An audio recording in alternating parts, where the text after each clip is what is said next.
오늘 예배 자리에 오신 여러분들을 사랑하고 축복합니다. 저에게는 버킷리스트가 하나 생겼습니다. 제가 연암 박지원의 열아일기를 읽고 그 여정을 따라서 이번 중국을 여행하고 싶습니다. 여러분, 열아일기는 우리가 박지원의 중국 견문록입니다. 그는 정조 4년 1780년에 그의 삼종형, 그러니까 팔촌형 박명원이라고 하는 사람을 따라서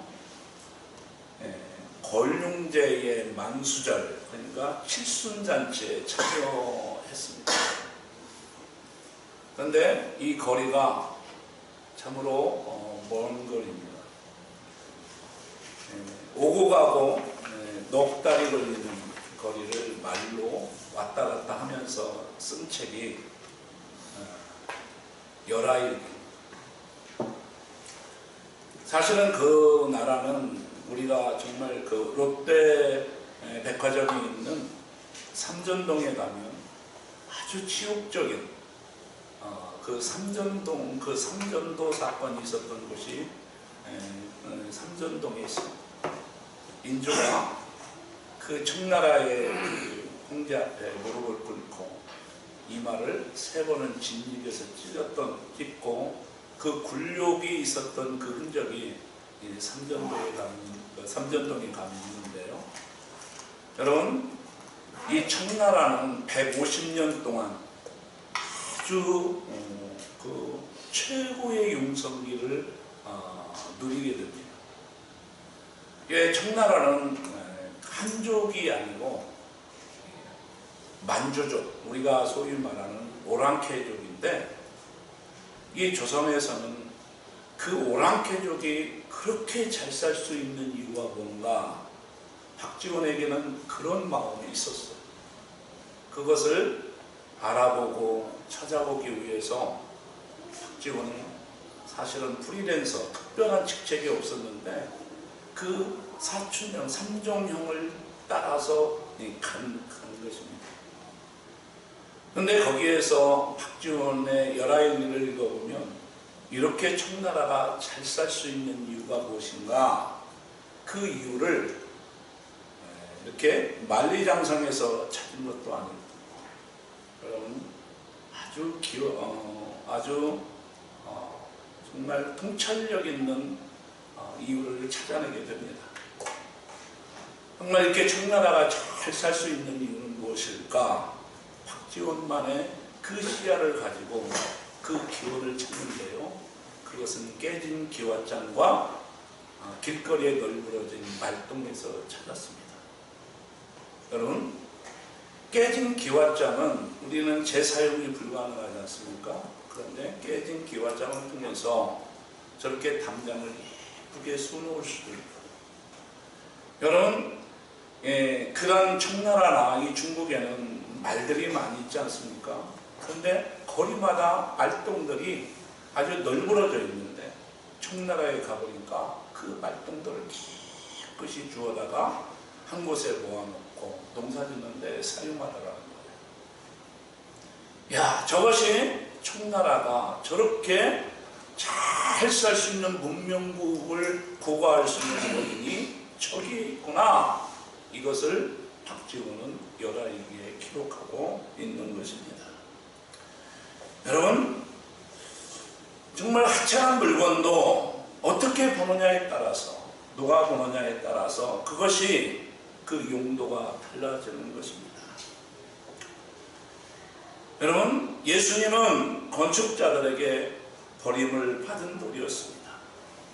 여기에서 건축자들이라고 하는 것은 어떤 사람들이냐? 그 당시에 이스라엘의 신앙 지도자들이었습니다. 그들은 최고의 기술자들이었습니다. 최고의 전문성을 자랑하는 그런 사람들이었습니다. 하나님께서 그들을 선택하셔서 하나님의 신령한 집, 영적인 교회를 세우는 건축자들로 이스라엘의 선지자들과 서기관들과 제사장들을 세우셨던 것입니다. 그런데 그들은 하나님께서 설계하시고 머릿돌로 제공해 주셨던 그 예수 그리스도를, 그 설계도를 알아보지 못하고 제멋대로 설계를 변경하고 그 돌의 본질과 용도를, 그 용도와 가치를 알아보지 못하고 함부로 세상에 내어야 버렸습니다.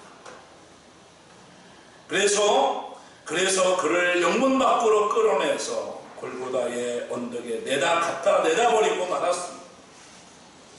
이스라엘의 영적 교회의 건축자들은 예수님을 머릿돌로 알아보지 못하고 갖다 버림으로 인해서 이스라엘을 향한 하나님의 계획을 그르치고 말았던 것입니다. 건축자의 버린 돌이 진 모퉁이의 머릿돌이 되었나니 이것은 주로 말미암아 된 것이요 우리의 눈에 기이하도다. 다시 말해서 예수님은 저렇게 버려진 돌로, 저렇게 모퉁이 돌로 세우시고자 하나님께서 건축자들에게 허락하신 돌인데 저렇게 널브러지게 갖다 버린 것입니다. 여러분, 정말 우리가, 예수님은 그들에게는 쓸모없는 돌이었어요. 버려진 돌이었어요.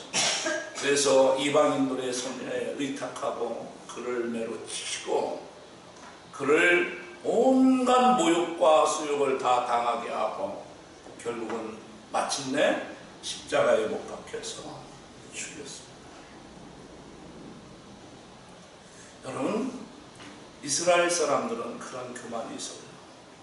자기들만이 하나님의 은혜 계약의 대상이고, 자기들만이 선민이고, 자기들이 정말 모퉁이 돌이고, 자기들만이 구원이 있다고 하는 그런 교만이 있었어요.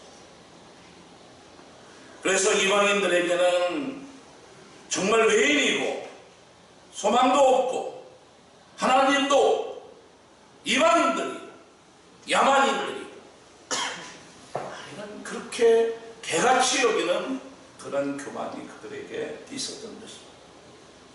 그런데 그 교만이 예수님의 모퉁이 돌로 주신 예수님을 정말 버린 돌처럼 십자가에 내 던져버렸습니다.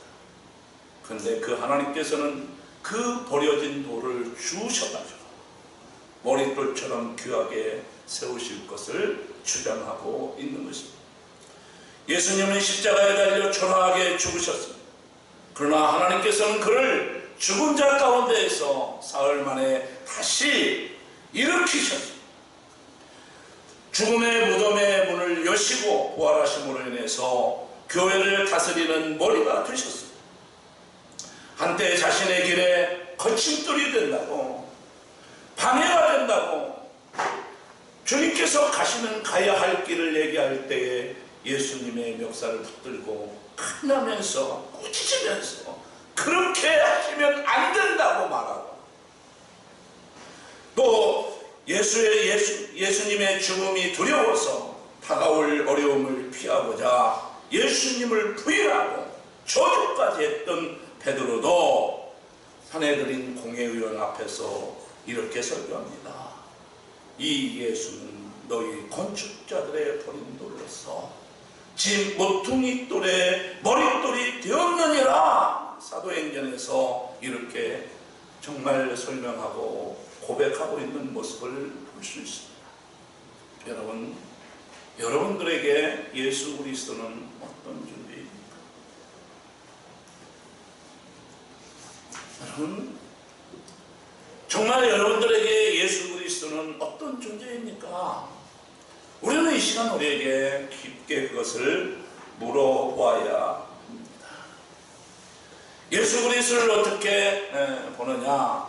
아까 우리 송계희 집사님께서 믿음은 선택이라고 그랬어요. 맞습니다. 믿음은 선택입니다. 이 시간에 교회에 나올 수도 있고 자기 일을 하러 갈 수도 있습니다. 내가 예배자가 될 수도 있고 몸은 이 자리에 있지만 다른 생각에 빠져서 지루하게 생각할 수도 있습니다. 믿음은 선택입니다.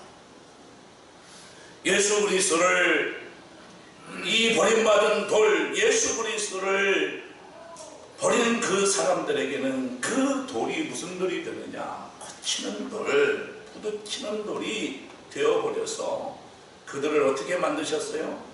우리 44절을 한번 같이 읽겠습니다. 이 돌 위에 떨어지는 자는 깨지겠고 이 돌이 사람 위에 떨어지면 그를 가로로 만들어 흩으리라 하시니, 여러분, 이 돌을 보통의 돌로 받아들이면서 인생을 살아갈 수도 있고 이 돌이 거치는 돌로 여겨서 버리는 돌로 여겨서 살아가는 사람들이 있습니다.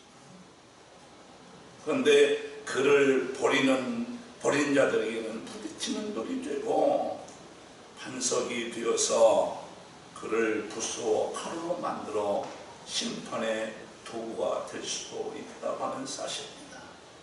여러분, 똑같은 돌인데 누구에게는 디딤돌이 되고 똑같은 돌인데 누구에게는 거침돌이 되고 똑같은 돌인데 어떤 사람들에게는 예수 그리스도가 모퉁이 돌이 되고 어떤 사람들에게는 부딪히는 돌이 될 수 있다고 하는 사실입니다. 믿음은 선택입니다. 가장 위대하시고 가장 전문가 건축자이신 하나님께서는 그리스도가 모퉁이 돌이 되지만 인간 건축자들에게는 그리스도는 단지 부딪히는 돌, 내다 버리는 하찮은 돌이 됩니다. 하나님께서는 그들이 버린 돌을 모퉁이의 머릿돌이 되게 하셨습니다. 그것은 하나님의 영원한 섭리였습니다. 근데 놀라운 것은 인간의 눈에게는 크게 놀라운 일입니다. 기이한 일입니다. 이미 그건 선지자들에 의해서 증거가 되었는데, 그런데 그 인간들에게는 그것이 이상해요. 그것이 역설이에요. 여러분, 예수 믿는 것은 역설이에요. 역설. 넘어진 자가 일어서게 되고 선다고 생각하면 넘어지게 되고, 오리를 동행코자 하는 자에게 심리를 동행하면 그게 축복이 되고, 가난한 자가 복이 되고 궁핍한 자가 복이 되는 기독교는 역설이에요. 역설. 넘어진 것 같은데, 버려진 돌 같은데 그 돌이 모퉁이 돌이 되는 거예요. 쓸모없는 것 같은데 그 돌이 부메랑이 돼서 자기 목을 켜놓는 거예요. 하나님이 이와 같은 섭리를 이는 야훼에 행하신 것이요 우리의 눈에 기이한 바다. 이렇게 마태복음 기자는 우리에게 설명하고 있어요. 여러분, 우리의 눈에 그게 기이해요. 참 이상해요. 이해가 안 돼요. 여러분, 오늘날의 건축자들은 누구를 얘기할까요? 오늘날의 건축자들은 어떤 사람들을 얘기할까요? 오늘날의 건축자들은 인본주의자, 무신론자, 합리주의자들을 가리킵니다. 여러분, 인본주의자, 나는 교회 나온다고 해서 인본주의자가 아니다, 이렇게 얘기할 수 없어요. 인본주의자들은 하나님의 간섭 없이도 자신의 이성과 자신의 노력과 자신의 과학의 합리주의를 통해서 우리 가정을 세울 수 있고 우리 교회도 세울 수도 있고 세상의 낙원을 세울 수 있다고 생각하는 사람들이 인본주의자들입니다. 그 사람들에게는 말할 수 없는 자신감이 있습니다. 하나님이 없어도 내 노력이나 내 지식이면 충분하다고 생각해요. 이러한 자신감을 바탕으로 해서 근대 인본주의의 신앙은 한 번뿐이자 잠시뿐인 인생을 위해서 모두들 얼마나 노력하는지 몰라요. 스스로 행복을 찾아가요. 스스로 낙원을 이룰 수 있다고 생각해요. 스스로 행복할 수 있다고 생각해요. 스스로 성공할 수 있다고 생각해요. 오직 인간의 평등과 자유와 행복을 위한 정의로운 인간의 유토피아 건설을 위해서 그것을 지상의 목표로 삼습니다. 오로지 자기의 행복만 있어요. 오로지 자기의 모든 시선이 자기에게 모아져 있어요. 옆에 있는 사람들이, 이 사람이 옆에 있는 사람이 바로 교회이다 이렇게 얘기해도 오로지 시선이 나에게만 모아져 있어요. 인본주의자입니다. 하나님의 간섭을 부정해요. 내가 할 수 있다고 생각해요. 기도 그 시간에 일하는 게 나아요. 훨씬 더 실용적이고 효과적이에요. 성경은 이러한 사람들을, 이러한 사상을 한마디로 정의하는데, 이들은 육신의 정욕과 안목의 정욕과 이생의 자랑에 무너질 집을 건축하는 사람이로다. 이 사람들이 어떤 사람이에요? 스스로 인본주의자의 모습을 한마디로 다 쳐다보고 있어요. 이 사람들은 이생의 육신의 정욕과 안목의 정욕과 이 세상의 자랑으로 가득 차 있어요. 여러분, 주님은 이런 쓸모없는 자 같은 우리에게 찾아오셨습니다. 죄인을 위해서 죽으셨습니다. 그러나 하나님은 죄인된 우리를 위해서 예수님을 다시 살리셨습니다. 그리고 우리에게 생명을 주셨습니다. 여러분, 우리에게는 사실은 하나님 앞에서 버려진 자들이었어요. 쓸모없는 자들이었어요. 그런데 우리가 여기 영상에 나와 있는 모습으로 우리를 다듬어가시고 버려진 돌이 산돌이 되는 것입니다. 거치는 돌이 모퉁이 돌이 되는 거예요. 여러분, 그런 날을 볼 수 있어야 돼요. 그렇게 일하시는 하나님의 일하심을 볼 수 있어야 돼요. 세상 사람들이 다 우리를 정죄하고 낙인 찍고 별 볼일 없는 인생이라고, 상류의 인생이라고 말한다 할지라도 우리 하나님께서 버려진 돌을 주셔가지고 저렇게 산돌의 신앙으로, 산돌의 삶으로 우리를 인도하셔요. 우리를 추천하셔요. 수고하고 무거운 짐진 자들아, 다 내게로 오라. 내가 너를 세울 것이다. 내가 너를 쉬게 할 것이다.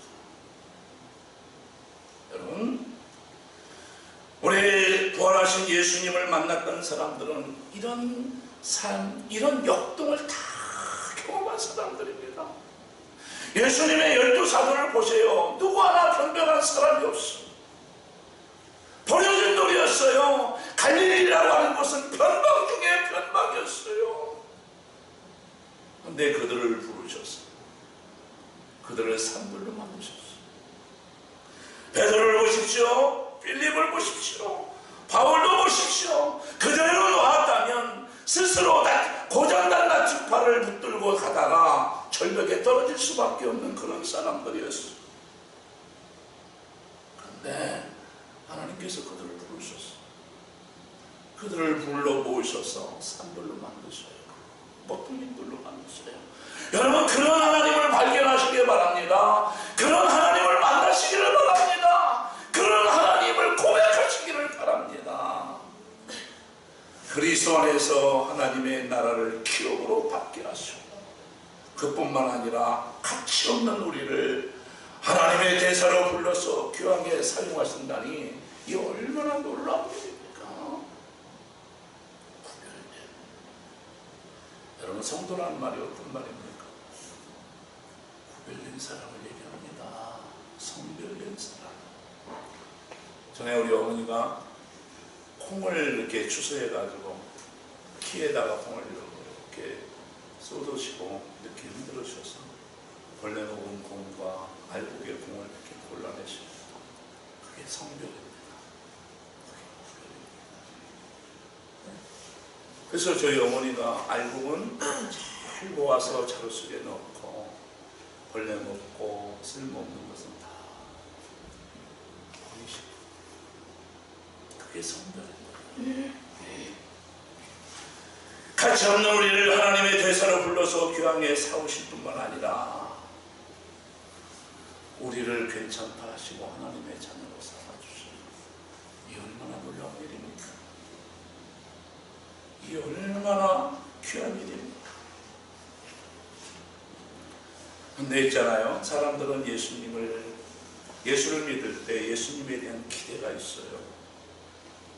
예수님을 믿으면 복을 받고, 예수님을 믿으면 무엇인가 성취할 것 같고, 예수님을 믿으면 무엇인가 위로를 받을 것 같고, 화려함이.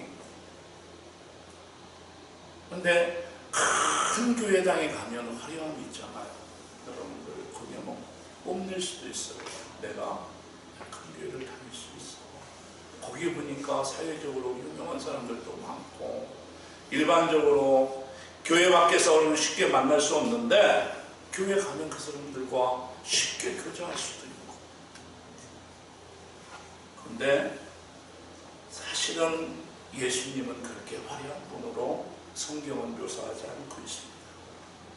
이사야 52장 14절에서 보면 예수님을 이렇게 묘사하고 있습니다. 전에는 그의 모양이 타인보다 상하였고 그 모습이 사람들보다 상하였으므로 많은 사람이 그에 대하여 놀랐거니와. 예수님은 어떻게 해요? 그렇게 좋아합니다. 예수님의 제자들이 왜 예수님을 다 떠났어요? 예수님이 오병이의 역사도 이루시고 죽은 자도 살리시고 많은 군중들을 몰고 다니시고 얼마나 우쭐될 만하겠습니까? 근데 예수님의 실체를 보았어요. 이런 예수님을 쫓을 사람이 어디 있어요? 예수님에게 실망했어요. 예수님의 실체가 드러나자 예수님의 제자들은 다 떠났어요. 예수님이 오병이어를 일으키시고, 예수님이 죽은 자를 살리시고, 예수님이 그렇게 세상 권세자들과 토론해서 그들을 단박에 그들을 물리치시고, 이런 모습들 봤을 때 예수님의 제자들은 진짜 이 사람, 이 예수님을 쫓으면 무엇인가 자기에게 부스러기라도 떨어질 수 있겠구나 하는 기대가 있었을 거예요. 근데 예수님이 가는 길을 보니까 예수님이 점점 다시 실체가 드러나는 거예요. substance, 실체가 드러나는 거예요. 근데 이 예수님 쫓다가는 삼족이 멸할 것 같아요. 예수님을 쫓다가는 정말 쪽박찰 것 같아요.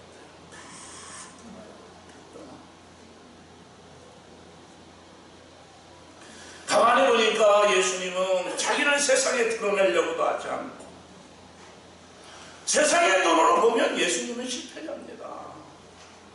십자가에 죽으신 메시아는 누구도 그를 메시아라고 상상할 수 없습니다.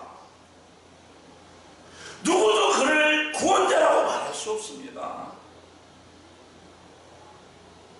여러분, 사람들은요, 쓸모없으면 가차없이 버립니다. 기업들이 사원들을 그렇게 대합니다. 조금 쓸만하면 참 연봉도 얼마 주고 정말 많은 면접과 과정을 통해서 그 사람을 쓰지만 자기의 의도에 맞지 않으면 가차없이 자르는 겁니다. 세상이 그렇습니다. 여러분, 영조대왕은 사도세자를 기죽에 집어넣어서 죽입니다. 자기가 걸어가는 길에 거친돌이 되면 그게 아들이라 할지라도 뒤지에 넣어서 죽입니다. 압살롬은 늙은 아버지를 모반합니다. 자기를 낳아주신 아버지지만 그를 모반해서 자기가 아버지를 쳐내고 그 자리를 앉으려고 합니다. 그것은 옛 이야기가 아닙니다. 오늘날 가정에서 자식들도 부모들도 그렇게 합니다. 세상에 저럴 수가 있나 탄식하지만 그게 우리네 세계에서, 우리네 세상에서 일어나는 현실들입니다. 합니다. 이스라엘은 주변 제국들, 강국들에 비하면 아주 버려진 돌에 불과한 것처럼 보잘것없는 존재였습니다. 그 날을 주님께서, 하나님께서 집 짓는데 아주 요긴하게 쓰시기 위해서 머릿돌로 선택하셨어요. 머릿돌이 뭐예요? 이렇게 모퉁이돌로 그게 있어야 중심을 잡아주고 그게 탁 견고해야 건축물이 올라가는 거 아닙니까? 집을 짓는 데서는 없어서는 아닙니다. 여러분, 예수님은 모퉁이돌이십니다. 우리의 인생의 모퉁이돌이십니다. 우리의 인생이 거기에 세워질 때 우리의 인생은 견고하게 되는 것입니다. 여러분, 예수님께서는 우리 같이 버려진 그 인생들을 하나님께서 우리에게 모퉁이돌로 부르셔서 이 역사를 이어나가시고 하나님의 구속사를 이어나가시는데 모퉁이돌로 세우시기 위해서 우리를 부르신 것을 믿으시길 바랍니다. 이제 말씀을 마치려고 합니다. 이제 20세기를 지나면서 이제 경제 부흥으로 물질이 아주 풍요로워졌습니다. 의술이 발전되어서 100세 시대가 되었고 정치적으로는 민주주의가 확립되어 갑니다. 이제는 교회가 더 이상 가난하고 병들고 억압받는 자들의 친구가 될 수 없어요. 교회가 아니어도요, 스스로 정부에서 다 합니다. 인권도 다 하고 민주주의도 다 하고 가난한 자들 복지정책도 교회보다 훨씬 더 잘합니다. 이제는 교회가 필요 없어지고 이제는 예수가 필요 없어졌어요. 교회라는 것을 정체성을 찾기가 쉽지 않아요. 이미 세상이 주는 행복감에 취한 교회는 더 이상 세상의 불신자들을 불러일으킬 만한 매력적인 존재가 되지 않았습니다. 이제는 교회가 그런 인본주의적 목회를 추구했던 그 교회들은 그 역할이 다 끝나버렸어요. 교회가 갈 바를 잃어버렸어요. 뭐 해야 될지를 몰라요. 전에는 빵 주면 온다고 그랬는데, 전에는 의사 한 사람 데려다가 정말 무료로 의료 행위를 해주면 온다고 그랬는데 안 와요, 안 와. 교회가 이제 해야 할 일을 잃어버렸어. 교회 자체가 끝났어. 그러나 우리가 거기서 절망할 수는 없습니다. 하나님께서는 애굽을 탈출한 이스라엘 백성들을 위해서 이미 가나안을 마련해 두셨듯이 오늘날 교회를 떠난 가나안 신자들을 위해서 복된 족속을 마련하고 계십니다. 여러분, 교회 홈페이지도 이렇게 들어가 보세요. 콘텐츠가 없습니다. 큰 교회라고 하는데 한번 들어가 왜 콘텐츠가 없어요? 왜 그런 줄 아세요? 거기에 넣을 것이 없는 거예요. 우리 교회 홈페이지 들어가 보십시오.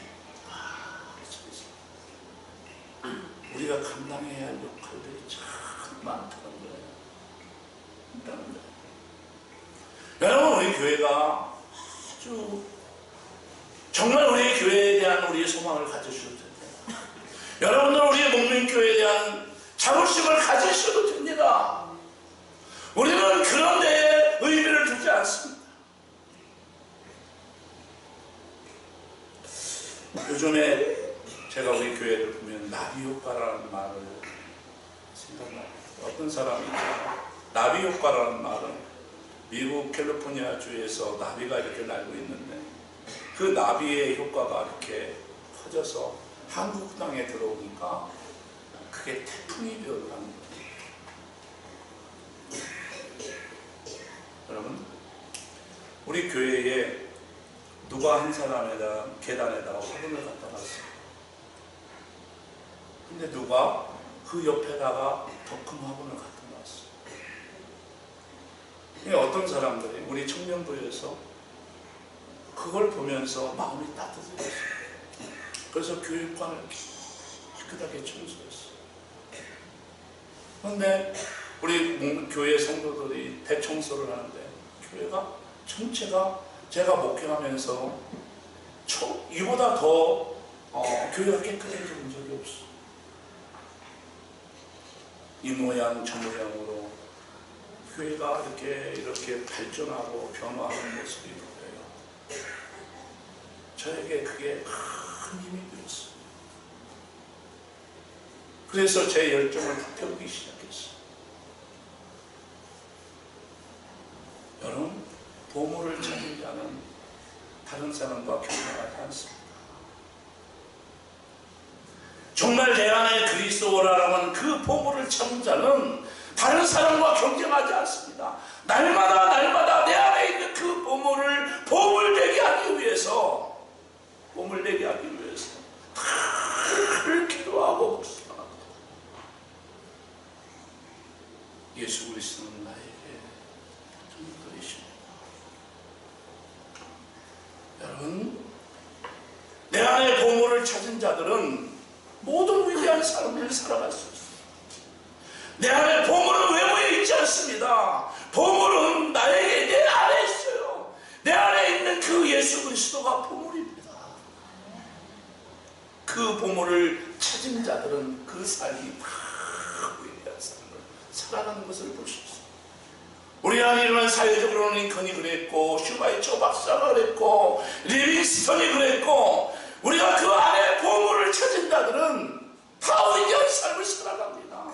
원아메이커가 그랬고, 여러분 성경에서 정말 아브라함이 그랬고, 바울 사도가 그랬고, 스데반이 그랬고, 필립이 그랬고, 내 안에 예수 그리스도를 찾은 사람들은 모두가 위대한 삶을 살아갑니다. 다른 사람과 다투지 않습니다.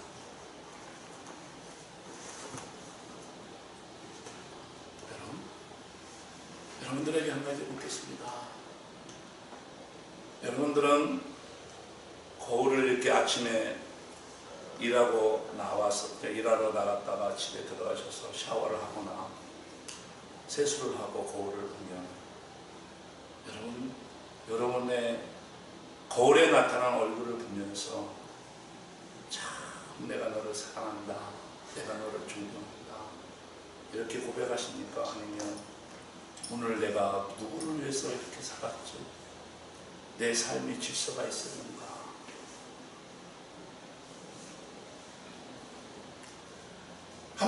여러분들 한번 물어보십시오. 내가 나를 존경하는가? 아니면 얼굴에 난 내 얼굴을 보면서 실망하는가? 여러분, 내가 나를 존경하지 않으면 타인을 존경할 수 없습니다.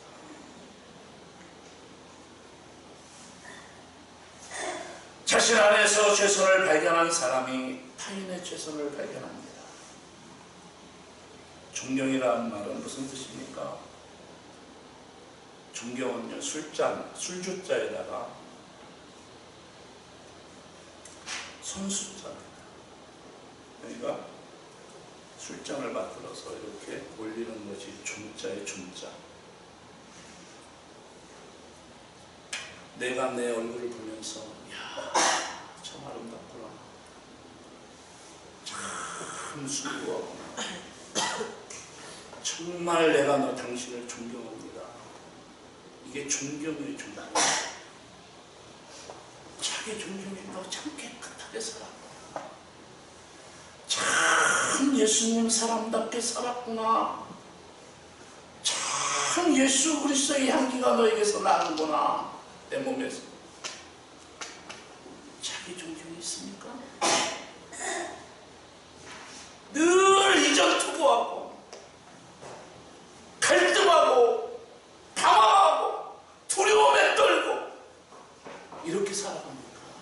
누가 끊임없이 경쟁하고 살아갑니까? 정말 내 모습을 보면서 내가 당신을 존경합니다. 리스펙트. 나는 나에게 이해를 갖출 만한 인간인가? 한번 물어봐야 됩니다.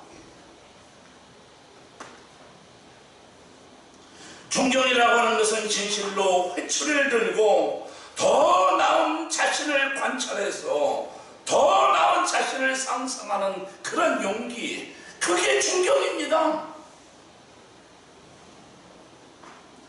나이 들었다고 존경하고요, 지하철을 타서 그 자리에 앉아있다고 해서 존경받는 사람이 아니고요, 어떤 사회적인 위치에 이렇게 있다고 해서 존경하는 사람이 아니고요, 내가 나이가 들어서 부모가 됐다고 존경하는 사람이 아니고요, 내가 내 자신을 정말 존경할 수 있을 때, 내가 나에게 예를 갖출 만한 인격, 그 숭고함, 예수 그리스도의 향기가 있을 때에 타인이 나를 존경합니다.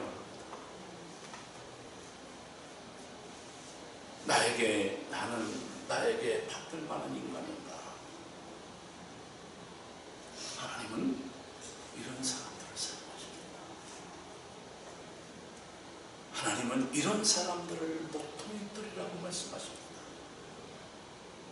여기에서 벗어나면 부딪히는 놀이 됩니다. 우리 목민교회 모든 성도들이 자기 자신을 받들어서, 네가 예수 그리스도 앞에서 정직한 사람이구나, 네가 예수 그리스도를 참 신뢰하고 사랑하는 사람이구나, 너의 양심에는 부끄러움이, 너의 마음에는 정말 악을 미워하는 마음이 있구나, 내가 너를 좋아한다, 내가 너를 사랑한다, 내가 너를 리스펙트한다, 이런 고백이 있는 정말 그런 우리 목민교회 성도들이 되기를 주의 이름으로 축원합니다. 기도합니다.